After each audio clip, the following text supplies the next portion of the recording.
Shalom Aleichem Bishem Yeshua HaMashiach. Salam sejahtera di dalam nama Tuhan Yesus bagi kita semua. Saat ini di hadapan saya ada yang bernama Pak Al-Maidah. Kalau ngomong-ngomong surat Al-Maidah jadi ingat Ahok ya. Ayat 51 tuh ya. Teman saya 82. Al-Maidah 82. Sahabat umat Islam sama umat yang terbaik Kristen adalah mereka yang beragama Nasrani dan Yahudi, karena di dalamnya ada pendeta dan rahib-rahib. Oke. Nah, jadi saya tetap mengucapkan salam sehat, sejahtera, tetap semangat di dalam Tuhan ya.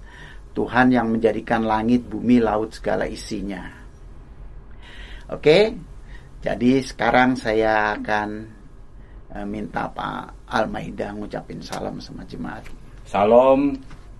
Assalamualaikum warahmatullahi wabarakatuh. Salam damai di dalam Tuhan Yesus, karena damai hanya ada di dalam Tuhan Yesus. Terima kasih. Nah, Pak Al-Maidah, Siap. yang kasih nama Bapak Al-Maidah itu siapa? Bapak saya. Bapak saya. Iya, nama asli Al-Maidah. Al-Maidah, mantap sekali itu ya. Nah, Al-Maidah itu artinya bahasa Indonesia apa sih? Al-Maidah itu artinya aneka hidangan lah. Gitu. Al-nya itu kumpulan, Maidah itu makanan atau hidangan. Jadi kumpulan makanan, kumpulan hidangan. Karena jamuan ya. Ya, jadi kalau ada saya itu kenyang terus, Pak. Karena Tuhan Yesus berkata manusia hidup bukan dari roti saja, tapi dari setiap firman yang keluar dari mulut Tuhan. Gitu. Jadi kalau dulu cari hidangan untuk diri sendiri ya, betul. Sekarang sejak ikut Yesus menghidangkan makanan buat banyak orang. Lewat khotbah, pelayanan ya. Amin. Ya. Nah, pelayanan yang disediakan Tuhan untuk Pak Al-Maidah ini kelihatannya khusus juga ya. Betul, Pak. Sangat khusus. Ya. Karena latar belakang kali ya. Ya, latar betul. Belakangnya dulu apa? Dukun ya? Jadi begini, bapak saya ini dukun. Bapak saya kan menurut silsilah keturunan dari Raja Bali. Dan ibu saya ini keturunan dari Raja Solo. Jadi saya sebenarnya punya gelar. Ya, tapi kita nggak pakai gelar itu. Dan bapak saya dukun, dari 7 bersaudara itu saya yang terpilih untuk menjadi dukun. Jadi mau tidak mau, siap tidak siap, saya harus jadi dukun. Jadi saya belajar Pak Jun dari mulai puasa 1 hari sampai 40 hari, ngebleng rawat sampai dikubur tuh puasa 40 hari saya untuk menemukan, untuk mendapatkan ilmu pamungkas itu. Betul. Supaya bisa jadi dukun yang jos gitu. Betul. Ya. Nah, saya nggak puas ilmu dari bapak saya cari ilmu juga di Cikupa. Saya dapat al-hikmah, saya dapat ilmu juga dari Baduy, yang Maung Pundung, yang Pangurungan segala macam. Terus saya bertapa di salah satu gunung yang ada di Malingping, namanya Gunung Kencana, selama 1 minggu. Di situ saya diangkat jadi anaknya Raja Jin di gunung itu. Ya, jadi komplit Pak Jun. Jadi saya menguasai dari bapak saya, dari Cirebon juga saya belajar, dari Baduy, dari beberapa tempat. Jadi ibaratnya saya ini pengen menjadi orang nomor 1 gitu di dunia ini. Sebagai dukun ya. Dan itu tercapai Pak Jun. Karena bapak Jin saya itu mengatakan, nanti kalau kamu berurusan dengan siapapun, kalau ada yang ganggu kamu, itu urusannya sama saya. Kamu tinggal diem aja. Kamu nggak usah berperang, nggak usah kamu melawan, itu saya yang melawan. Nah, setelah saya bertobat, ayat ini saya temukan di Keluaran 14 ayat 14 Pak Jun. Jadi aku akan berperang untuk kamu dan kamu tinggal diam saja. Nah, setelah saya menguasai ilmu Pak, tujuan saya ini ingin santetin orang Kristen. Tapi saya mau habisin. Dulu maksudnya yang berperang jin. Kalau sekarang yang berperang Tuhan Yesus. Karena di Alkitab kan. Betul. Ya, jadi jangan salah nih. Ntar jangan-jangan nanti dibilang Alkitab itu jangan-jangan itu apa namanya firman jin. Jadi terus gimana? Setelah saya mau santetin orang Kristen, kok nggak ada yang kena. ada apa di dalam orang Kristen ini? Ini saya pelajari Pak Jun. Saya pinjem Alkitab teman saya dan saya pelajari, ternyata saya banyak dapat ayat, terutama di Bilangan 23 ayat 23 bahwa kamu ini keturunan Yakub, kamu keturunan Israel yang sudah dibaharui, dan di dalam kita ini tidak akan mempan oleh santet, guna-guna dan lain-lain Pak Jun. Kenapa kita nggak mempan oleh santet dan guna-guna dan serangan iblis? Karena di dalam 1 Yohanes 4 ayat 4 itu berkata, kamu berasal dari Allah anak-anakku dan kamu telah mengalahkan nabi-nabi palsu itu, sebab roh Allah yang di dalam kamu lebih besar daripada roh apapun yang ada di dalam dunia. Yang kedua Pak John, juga ada ayat yang mengatakan Lukas 10 ayat 19 bahwa sesungguhnya aku sudah memberi kuasa kepadamu untuk menginjak ular. Ular itu iblis. Dan kuasa untuk menginjak kalajengking. Kalajengking itu penguasa roh-roh yang ada di bumi. Dan kuasa menahan kekuatan musuh sehingga tidak ada yang membahayakan kamu. Apalagi di Mazmur 60 ayat 14 bahwa bersama Allah kita akan lakukan perbuatan yang gagah perkasa, sebab Dia sendiri yang akan menginjak-injak lawan-lawan kita. Apalagi di dalam 1 Yohanes 5 ayat 4 mengatakan, barang siapa lahir dari Allah dia akan mengalahkan dunia, dan inilah kemenangan kita, yaitu iman kita. Dan di Yohanes 14 ayat 12 mengatakan, jika engkau percaya, engkau akan dapat melakukan perbuatan-perbuatan yang gagah perkasa, perbuatan yang luar biasa, bahkan yang lebih besar, kata Tuhan Yesus. Kita akan melakukan perbuatan yang lebih besar karena aku pergi kepada Bapa. Jadi kita ada di dalam Yesus ini, kita memiliki kuasa Pak Jun. Kenapa Tuhan Yesus memberikan kuasa? Karena di dalam Matius 28 ayat 18 juga berkata, Yesus mendekati mereka dan berkata, kepadaku sudah diberi kuasa di surga dan di bumi. Jadi, nah ini pas juga Pak Jun, dengan cocok dengan Al-Quran, Quran surat 3 Ali Imran ayat 45. Iskalatil malaikatu ya Maryama inaloha yubasyiruki min husmuhul wajihan fidunia wal akhirati wa minal mukrobin. Artinya begini, sesungguhnya malaikat-malaikat sudah memberi kebahagiaan kepadamu wahai Maryam, bahwa Allah telah menggembirakan kamu dengan kelahiran seorang putra namanya Isa Al-Masih. Dia adalah seorang yang terkemuka, terbesar, teragung di bumi dan di surga, dan seorang yang didekatkan kepada Allah. Jadi Quran dan Alkitab ini kalau kita sejajarkan banyak ayat-ayat yang memiliki kesamaan, Pak Jun. Ya, kalau di Alkitab itu Injil Lukas pasal 2 apa ya, nggak salah, ayat 31 ya, peristiwa itu ya. Nah, jadi kalau saya lihat Pak Maida ini dulu, Al-Maida ini adalah orang yang bergerak dalam bidang roh. Roh.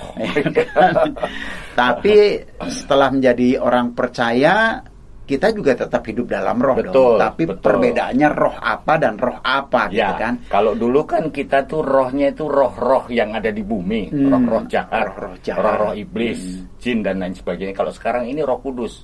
Karena dalam Kisah Rasul 1 ayat 18, kamu akan menerima kuasa kalau Roh Kudus turun ke atas kamu, dan kamu akan menjadi saksiku di Yerusalem, itu di rumah, Yudea tetangga, Samaria, di sekeliling kita sampai ke ujung bumi, Pak. Jadi memang kalau kita berbicara tentang Allah, malaikat, iblis, setan, itu bicara dunia roh. Ya, betul. Cuma Allah itu adalah roh Allah, betul. Itu roh yang baik, betul. Yang mendorong manusia untuk hidup dalam kebaikan dan kasih sayang, gitu, betul. Kan. Dan Dia juga menolong setiap kita orang percaya lewat Roh Kudusnya, betul. Yang Dia utus. Karena itu Dia berkata, aku tidak pernah meninggalkan kamu sebagai yatim piatu, tetapi aku akan memberikan kepadamu roh penolong. Roh penolong atau roh kudus. Ya. Jadi Allah itu dunia roh, setan juga dunia roh. Iya kan? Di situ ada jin, ada gondoruo, ada kuntilanak. Itulah ada dunia rohnya iblis ya. Jadi kalau roh iblis itu biasanya mendorong kita untuk melakukan kejahatan. Iya kan? Kelihatannya baik, tapi di belakangnya itu ada sesuatu yang nggak baik. Betul. Karena jadi, begini, kalau kita lihat, baik itu bicara tentang kasih ya. Betul. Nah, kalau Tuhan Yesus atau Allah yang benar itu kasihnya agape. Ya. Artinya waktu Dia memberikan itu jalan keluar untuk setiap kita yang membutuhkan, maka dia tidak pernah menuntut balasan. Amin. Terserah kita mau balas boleh, enggak, Ya. ya enggak masalah. Karena dia kasihnya agape. Betul, Ya. betul. Beda sama iblis. Betul. Kalau dia menolong kelihatannya nolong. Orang sakit disembuhin, ya. Ya. Orang, ya banyaklah orang menderita dapat pertolongan jalan keluar, tapi dia nuntut. Dan harus ada tumbal, Tumbal. yang harus kita sediakan. Jadi setan itu tidak pernah memberikan gratis. Gratis. Selalu ada yang Ada. dia minta. Dia minta. Dan korban itu banyak, Pak Jun. Itu biasanya melalui bayi-bayi yang di kandungan, dia ambil. Ada yang sudah lahir, dia ambil. Jadi banyak sekali. Kadang-kadang nggak berasa lagi ya. Nggak berasa, Terus orang kadang-kadang, bilang, betul. Sudah takdir lah. Iya. Padahal sebenarnya ada sesuatu yang sedang dibuat sama si setan. Betul, Ya. karena saat kita sudah mulai kompromi dengan jin, itu nanti umur kita akan dikorting, Pak Jun. Seperti kalau nanti umur kita 80 tahun atau 60 tahun dikorting. Jadi saat kita umur masih muda, dibuat kecelakaan dengan caranya setan sehingga kita meninggal waktu muda, dan sisa umurnya nih, sisa hidupnya itu nanti buat antek-anteknya setan, jadi budaknya setan, Pak Jun. Makanya Yesus kan bilang, pencuri datang untuk mencuri, membunuh, dan membinasakan. Pencuri Aku ini datang, bicara tentang si iblis. Setan, Iblis Yohanes 10 ayat 10a. Iya. Dia datang untuk mencuri. Apa yang dicuri? Damai, keselamatan kekal. Ya, jadi memang iblis ini sifatnya kayak pencuri. Betul. Artinya bahwa manusia itu harus memilih. Betul. Ya, makanya Yesus bilang apa? Di luar aku kamu tidak dapat berbuat apa-apa. Betul. Nah, pencuri ini kan punya sifat apa? Intervensi. Betul. Tanpa kita undang dia datang.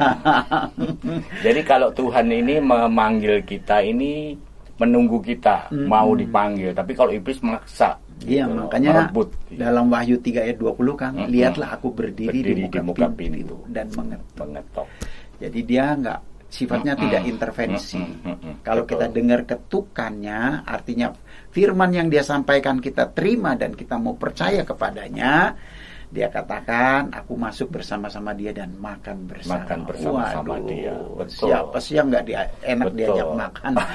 Apalagi kalau raja yang ngajak makan, ya pasti oke punya. Karena gitu memang di dalam Tuhan Yesus itu yang kenapa saya harus pindah keyakinan ini, karena di dalam kekristenan ini ada keselamatan yang pasti, Pak Jun. Seperti dalam Yohanes 10 ayat 28, dan aku memberikan hidup kekal kepada mereka dan mereka pasti akan diselamatkan dan tidak ada seorang pun yang akan merebut mereka dari tanganku. Bahkan Roma 5, 9, 10 juga demikian, keselamatan pasti.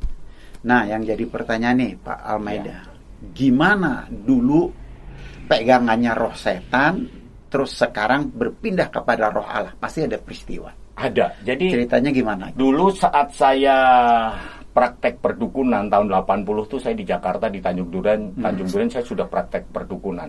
Nah, saat saya menggunakan roh yang lama saya, yaitu roh setan, roh jin itu, setelah saya mengobati orang sembuh. Tetapi setelah itu saya babak belur. Saya capek, saya mengalami hal yang seperti digebukin banyak orang gitu. Energinya kesedot gitu. Tetapi sekarang tidak. Jadi saya melayani orang tidak capek, tidak merasa ada sesuatu yang keluar. Bahkan saya seperti dicas, Pak. Malah mendapatkan sukacita, kekuatan kita ngobrol baru. sama orang aja belum tentu orang itu taubat. Habis kita senang. Betul. Ya, saya pernah dengar kesaksian Bapak. Kalau nggak salah, Bapak banyak ngobatin orang jadi sembuh, tapi anak Bapak sendiri enggak, katanya ya. Itu gimana ceritanya itu? Jadi waktu itu anak saya kan punya penyakit dari lahir itu, yang laki-laki panas step. Jadi kayak lagu step by step gitu, Pak. Nah, saya doakan bukannya sembuh. Malah anak saya meninggal. Nah, kata ibu saya ini bukan mati nih, mati suri. Ambil air termos, taruh di baskom. Dijeburinlah anak saya ke air yang panas itu. Bukan bangun malah melepuh kulit anak saya. Akhirnya istri saya kan kerja di rumah sakit dan pencet di beberapa urat nadi dan mengatakan, "Pak, anak kita sudah meninggal." Artinya benar-benar meninggal. Saya waktu itu sedang saya menangis dan saya ingat satu ayat, Pak Jun, di dalam Ibrani 13 ayat yang ke-8 itu, bahwa Yesus Kristus tetap sama. dulu, kemarin, hari ini, dan selamanya. Nah, saya katakan kepada Tuhan, saya nggak doa, saya cuma ngobrol.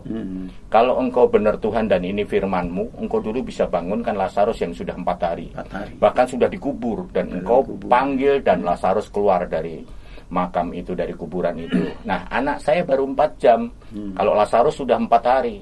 Kalau engkau Tuhan, bangunkan anak saya, hidupkan anak saya. Saat itu juga anak saya bangun dan hidup sampai sekarang masih tetap hidup. Tetapi anehnya Pak Jun, semua penyakit diambil sama Tuhan. Jadi sejak kebangkitannya itu nggak pernah panas lagi, nggak pernah setep lagi. Bahkan kata dokter nanti kalau lahir pun akan cacat gitu. Tapi sampai sekarang nggak ada cacat gitu loh. Anak saya ini luar biasa pinter. Bahkan kemarin dia kuliah nilainya cum laude Pak. Dia sudah tamat S1. Dan sampai sekarang nggak ada cacat sama sekali. Itu. Jadi memang Tuhan menyatakan kemuliaannya lewat hal itu ya. Amin. Mungkin kalau peristiwa itu nggak jadi Pak, nggak jadi Kristen, nggak akan kenal Tuhan Yesus Pak. Apaan? Ya. Bohong nih Alkitab. Gini Pak, di dalam Maleakhi 3 ayat yang ke-10 itu kan Tuhan berkata itu yang ujilah aku. Saya uji. Saya pengen rumah sederhana, Tuhan kasih rumah tingkat. Saya pengen waktu itu memiliki anak laki-laki, dikasih anak laki-laki gitu loh. Jadi keinginan saya selalu dijawab, selalu diberikan sama Tuhan. Karena Tuhan berkata di dalam Matius 6 ayat yang ke-8, jangan kamu seperti mereka, sebab apa yang kamu minta kepada Bapa sudah mengetahui apa yang kau butuhkan gitu. Itulah kita bangga Pak. Nah, yang jadi persoalan waktu Pak Almaida menerima Yesus, tantangannya gimana? Tantangannya banyak Pak. Waduh, Bapak, Ibu, Saudara. Waduh, saya dikatain macam-macam Pak. Bahkan saya mau dibunuh sama kakak kandung saya. Kakak kandung saya mengatakan kalau kamu nggak pindah ke keyakinan yang lama, kamu akan saya bunuh. Kakak saya ini dukun juga Pak, bisa membunuh orang dari jarak jauh. Di kota lain aja bisa dia bunuh. Nah ini ada depan begini Pak. Dia bilang saya bunuh kamu kalau kamu nggak pindah ke keyakinan yang lama. Saya bilang begini, bunuh saya nggak takut mati. Dia bilang, kenapa kamu nggak takut mati? Karena Filipi 1 ayat 21, bagiku hidup adalah Kristus dan mati adalah keuntungan. Apalagi di dalam Galatia 2 ayat 20, hidupku bukan aku lagi, tetapi Kristus yang hidup di dalam aku. Jadi waktu kakak saya keluarkan jurus, saya juga keluarkan jurus selamat. Kakak saya keluarkan keris, saya juga keluarkan keris Pak, Kristus. Kakak saya mental-mental, ya singkatnya kakak saya terima Tuhan Yesus sebagai Tuhan dan juru selamat. Gara-gara dia ngelawan. Betul, gara-gara ngelawan. Gara-gara dia betul, ya itu membuktikan bahwa memang tubuh kita ini bait Roh Kudus. Jadi kalau ada orang yang melawan kita, dia akan berurusan dengan Tuhan. Makanya tadi di muka saya katakan Keluaran 14 ayat 14 tadi, aku akan berperang untuk kamu dan kamu tinggal diam saja. Diam aja menang Pak. Kalau dulu saya harus perang. Sekarang cukup diam. Sekarang cukup diam. Tinggal kita nyanyi-nyanyi aja lagu-lagu di hati pujian. Berkata, Tuhan tolong, kelar ya. Betul, kelar. Sama seperti Petrus ya. Betul. Waktu jalan di atas air ya. Betul. Waduh, nggak usah teriak-teriak Yesus, nggak cukup. Tuhan tolong, kelar. Bahkan saya pernah ditulis di tembok Pak. Maida sialan tanggal 1 November kamu pasti mati. Orang itu yang mati Pak tanggal itu Pak. Saya pernah menghadapi juga orang nomor 1 di dunia. Dia merasa orang nomor 1 di dunia. Tapi setelah dia mau serang-serang saya dan orang itu meninggal. Jadi ternyata saat kita mengundang Tuhan masuk ke dalam kita, di dalam Yohanes 15 ayat 5 juga mengatakan, akulah pokok anggur dan kamulah ranting-rantingnya, hiduplah dalam aku dan aku di dalam kamu, maka kamu akan berbuah banyak. Sebab di luar aku kamu tidak dapat berbuat apa-apa. Nah, di luar Tuhan kita nggak dapat berbuat apa-apa. Luar biasa ya. Makanya Tuhan Yesus sudah bilang, segala kuasa di langit, di bumi, di bawah bumi sudah diberikan kepadaku. Betul. Jadi banyak yang terjadi begini Pak Maida. Banyak orang namanya katakanlah dulu dari seberang, lalu dibaptis jadi orang Kristen, namanya dirubah jadi Yohanes, ada yang jadi Matius. Tetapi mereka masih bisa disantet tuh ya, masih bisa kena guna-guna ya. Bisa Pak. Berarti Yesusnya nggak di dalam ya. Satu, Yesus nggak di dalam, Yesus masih di luar. Yang kedua, Pak, firman Tuhan mengatakan di dalam Wahyu 3 ayat yang ke-16, jika kamu suam-suam kuku, tidak dingin dan tidak panas, aku akan muntahkan dari mulutku, kata Tuhan. Apalagi Matius 17 ayat 20 yang A, karena kamu kurang percaya. Dan yang berikutnya, karena ada celah di dalam kita, Pak Jun. Kita yang menciptakan celah. Celah pertama adalah kecewa dan sakit hati. Itu di dalam Ulangan 27 ayat 3, batu ada beratnya, pasir pun ada beratnya, lebih berat dari kedua-duanya adalah sakit hati terhadap orang bodoh. Yang kedua ini kebencian. Jadi saat kita masih membenci, di dalam 1 Yohanes 3 ayat 15, barang siapa membenci saudara yang dilihatnya, dia adalah pembunuh manusia, dan tidak ada pembunuh yang bisa masuk surga. Apalagi 1 Yohanes 5 ayat yang ke 1 Yohanes 4 ayat yang ke-20 21. Barang siapa mengasihi Allah tapi dia membenci saudara yang dilihatnya, dia adalah pendusta, dan tidak ada pendusta yang bisa masuk surga. Yang ketiga ini tidak bisa mengampuni, Pak. Markus 11 25 26. Yang keempat ini mengampuni, tapi tidak bisa melupakan kesalahan orang. Matius 7 ayat yang ketiga sampai 5, jangan kita melihat selumbar di mata saudara kita sedangkan ada balok di mata kita. Kita harus keluarkan dulu balok dari mata kita, maka kita akan melihat dengan jelas selumbar di mata saudara kita dan mengeluarkan selumbar itu. Nah, yang kelima ini mengandalkan manusia dan kekuatannya sendiri. Yeremia 17 ayat yang kelima, terkutuklah orang yang mengandalkan manusia, kekuatannya sendiri. Yang keenam nih yang luar biasa, Pak, yang harus kita tinggalkan juga, Yesaya 43 ayat 18. Jangan ingat-ingat masa yang lalu, masa-masa zaman purbakala. Jadi kita harus stop masa lalu. Tapi Ibrani 12 ayat yang kedua adalah matamu tertuju kepada Yesus. Jadi ada lagunya, pandang terus padanya, jangan lelah jalan terus, jangan lihat salah orang lain, pandang saja Yesus. Kalau kita lihat manusia, Pak, kita akan kecewa. Nah, kemungkinan kalau menurut saya banyak orang Kristen terjebak dalam agamawi. Banyak, betul nggak? Banyak. Padahal yang Yesus mau, dia tinggal di dalam kita, kita di dalam dia. Betul. Dan menghasilkan buah. Betul. Itu yang Yesus mau, kan? Karena gini, Pak Jun, mereka kadang-kadang berpikir ikut Yesus itu pasti enak. Ikut Yesus berkelimpahan. Padahal Tuhan ada sebuah lagu, Pak Jun, begini, saya mengatakan begini, Tuhan tak pernah janji langit selalu biru, tapi dia berjanji selalu menyertai, gitu juga, Pak Jun. Artinya dalam Mazmur 34 ayat 20 itu mengatakan bahwa kemalangan orang benar banyak, tetapi Tuhan akan meluputkan dari semua. Apalagi di dalam 1 Korintus 10 ayat yang ke 1 Korintus 10 ayat 13 mengatakan pencobaan-pencobaan yang ada padamu adalah pencobaan yang biasa yang tidak melebihi kekuatan manusia. Pada saat kamu dicobai, Allah adalah setia dan akan memberikan jalan keluar kepadamu sehingga engkau dapat kuat menanggungnya. Ya, jadi istilahnya begini. Saya pernah ketemu orang yang latar belakang sama saya, lalu jadi Kristen. Kira-kira 3 tahun dia jadi Kristen, dia balik lagi. Ya. Dan waktu saya ajak bicara, dia kecewa. Betul. Sama suaminya yang ngajak dia jadi Kristen. Dia kecewa sama banyak orang Kristen yang dihadapi, ya, gitu. Nah, ini saya melihat bahwa dia belum lahir baru. Betul. Dia pikir dia pindah agama. Saya juga dulu gitu, Pak. Betul. Baru jadi orang Kristen, saya pikir pindah agama. Iya. Ternyata begitu saya baca Alkitab, Yesus itu datang ke dunia nggak bikin agama. Betul, nggak pernah proklamasikan agama, nggak menciptakan agama. Tapi dia menawarkan hidup kekal dengan cara apa? Menerima dia sebagai Tuhan dan Juru Selamatnya. Dan kita merasakan bagaimana dia berkarya merubah hidup kita. Amin. Menjadi ciptaan baru milik kepunyaannya sendiri. Ya, karena memang Kristen ini bicara hidup baru, Pak Jun. Bukan bicara agama. Jadi Tuhan berkata, firman Tuhan mengatakan dalam 2 Korintus 5 ayat 17 itu, barang siapa ada di dalam Kristus, dia adalah ciptaan yang baru. Yang lama sudah berlalu, sesungguhnya yang baru sudah datang. Makanya Pak Jun, kenapa orang Kristen itu masih jatuh bangun? Karena mereka belum penuh di dalam roh.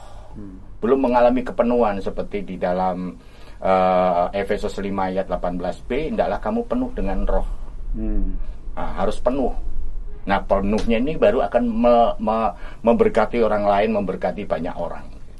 Kalau bicara kesulitan, tidak ada orang pengen hidup sulit. Betul. Nggak ada. Tapi Tuhan izinkan. Iya, kesulitan nggak ada orang. Tetapi anehnya yang saya alami. Betul. Ya, kesulitan-kesulitan yang saya hadapi itu selalu ada jalan keluar. Ada jalan, betul. Ada tuntunan. Betul. Terus dia berikan hati yang sabar, tenang. Betul. Ya. Jadi nggak kemerusuh. Banyak orang kadang-kadang begini. Banyak tuh yang share sama saya. Gimana Pak begini kok? Saya udah sekian lama doa lah. Kan Tuhan ajarkan kasih. Kasih itu sabar. Sabarnya kayak apa ya? Terserah Tuhan. Betul. Makin lama kita menghadapi kesulitan bersama Tuhan, makin banyak kesaksian. Betul. Betul nggak? Betul. Coba kita perhatikan orang-orang yang bersaksi, yang bisa jadi berkat itu biasanya dia ngalamin kesulitan dulu. Betul, kesulitan dulu. Saya di jas sama dokter, katanya umurnya tinggal seminggu, saudara. Tapi begitu saya terima Yesus lahir baru, sekarang umur saya udah 5 tahun nggak mati-mati katanya. Penyakitnya juga bablas nggak tahu kemana gitu. Nggak ada orang takut, nggak ada orang mau menghadapi kesulitan. Tapi gini Pak Jun, saat kita mengalami kesulitan, kita harus pegang janji Tuhan. Seperti Matius 11:28, marilah kepadaku semua yang letih, yang lesu dan berbeban berat. Aku akan memberikan kelegaan kepadamu. Jadi datang kepada Tuhan seperti Matius 6 ayat 33. Carilah dahulu kerajaan Allah dan kebenarannya, maka semua akan ditambahkan kepada Tuhan. Jadi jangan cari dukun. Bah, dukunnya aja sekarang sudah bertobat gitu. Iya. Makanya heran ya, di gereja kita tuh kadang-kadang saya suka suruh orang. Misalnya John, besok minggu depan ini ya, kolekte ya. Oh iya Pak, iya. Minggu depan dia nggak nongol. Terus saya tanya, kenapa lu nggak nongol? Aduh, banyak masalah katanya. Aneh ya. Betul. Orang mestinya makin banyak masalah, makin datang, makin cari Tuhan supaya dapat pertolongan. Amin. Ini makin jauh ya, makin stres. Betul. Yang siap memberikan kelegaan cuma Yesus, Pak. Iya, betul. Nggak ada yang lain. Karena seperti firman-Nya juga dalam Mazmur 62 ayat 2, hanya dekat Allah saja aku tenang, daripadanya lah keselamatanku, hanya Dia gunung batuku, hanya Dia kota bentengku, aku tidak akan goyah selama-lamanya. Bahkan Tuhan berkata dalam Filipi 4 ayat 19, Pak, Filipi 4 ayat 19, Allahku akan memenuhi semua kebutuhanmu menurut kekayaan dan kemuliaannya di dalam Kristus Yesus. Jadi kenapa harus takut lagi? Benar. Apalagi Pak, di dalam 2 Korintus 8 ayat 9, Tuhan berkata begini, aku yang kaya menjadikan diriku miskin karena kamu, supaya kamu yang miskin aku jadikan kaya. Kaya belum tentu harta loh. Belum tentu harta, ya sukacita, damai, kayak ketenangan gitu loh. Selalu sukacita gitu Pak. Itu kekayaan yang tidak bisa dibeli dengan harta. Betul. Dan gini Pak, pengalaman saya jadi dukun dulu, ternyata kalau kita nggak mau mempan oleh guna-guna santet serangan iblis, kuncinya banyak senyum Pak. Sukacita. Karena Mazmur 37 ayat yang keempat, dan bergembiralah karena Tuhan, maka Ia akan memberikan kepadamu apa saja yang diinginkan hatimu. Jadi kalau kita nggak mau kena serangan-serangan setan, banyak senyum Pak. Benar. Senyum itu gampang kok, nggak harus keluar suara, kita tinggal bilang sate, gulai, ya kan, tempe, cheese, itu senyum. Makanya gini Pak, dari pengalaman-pengalaman hidup saya bersama dengan Tuhan, amin, saya rasakan itu unik. Betul, ya. Betul, dan dari pengalaman-pengalaman itu saya bikin lagu. Betul. Kalau harte lagi melimpe-limpe, hatinya seneng, entu sih biasa. Kalau bokek kagak punya ape-ape, hatinya seneng, entu baru luar biasa. Jadi sama waktu itu Pak Jun, saya diberikan anugerah sama Tuhan, nggak punya duit sama sekali. Tapi tetap senyum ya? Iya, tetap senyum. Nah, anak saya ini minta uang untuk beli sepatu karena sepatunya udah jebol. Saya bilang, ayo berdoa, Tuhan punya pabrik sepatu kok. Saya bilang gitu kan. Dan setelah anak saya doa, Pak, minta 1 pasang dikasih 50 pasang, Pak. Wow. Saya kirim ke teman-teman yang lain sampai ke Jogja, sampai ke itu gara-gara apa? Khotbah di pabrik sepatu? Enggak. Jadi ada orang yang tergerak untuk mengirim sepatu itu. Oh. Setelah saya sebar, Tuhan kirim lagi 80, Pak. Saya kasih lagi, saya sebar lagi. Kirim lagi 2 dus, kirim lagi 2 plastik besar. Saya kirim dan satu pun nggak ada yang saya jual, Pak Jun. Karena kunci kasih tadi, Pak Jun. Jadi terima apa yang kita terima dari Tuhan, kasih. Kita harus berikan. Jadi jangan kita menjual berkat dari Tuhan. Jadi kita harus menjadi saluran berkat, seperti kasihnya seperti sungai yang selalu mengalir dan kalau kita hambat jadi penyakit malah, Pak Jun. Oke. Terima kasih Pak Almeida. Terima kasih. Sudah bincang-bincang. Amin. Biar bincang-bincang kita jadi berkat bagi banyak orang yang mendengarkannya. Amin. Ya. Karena memang saat kita terima Yesus itu sebenarnya sudah terima berkat. Ya. Tapi kalau kita hanya memiliki agama, berkat itu jadi mampet, Pak.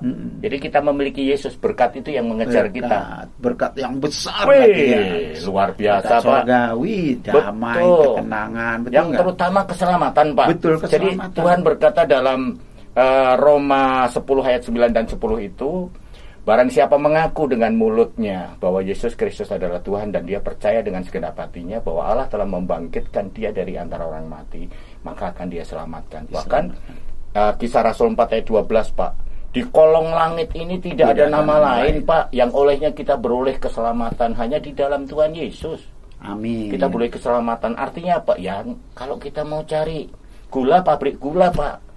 Kalau kita mau cari selamat, ya ke juru selamat. Benar. Karena seperti Yesaya 43 ayat 11, Pak. Akulah Tuhan Allahmu dan tidak ada juru selamat selain daripada aku. Juru selamat.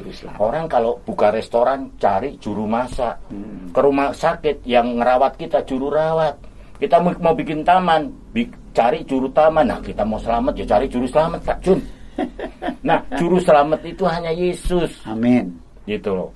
Karena dia juga berfirman nih yang sangat luar biasa, Pak Jun, dalam Yohanes 14 ayat 1 sampai 3. Aku pergi kepada Bapa untuk menyediakan tempat bagimu. Dan kalau tempat itu sudah tersedia, aku akan datang kembali untuk membawa kamu. Sehingga di mana aku ada, di situ engkau ada. Mantap. Luar biasa, Pak. Oke. Amin. Terima kasih. Kalau begitu kita sebagai orang percaya tetap prinsipnya sekali Yesus tetap Yesus. Ayatnya Roma 8, 38, 39. Sekali Yesus tetap Yesus. Haleluya. Terima kasih. Tuhan Yesus memberkati.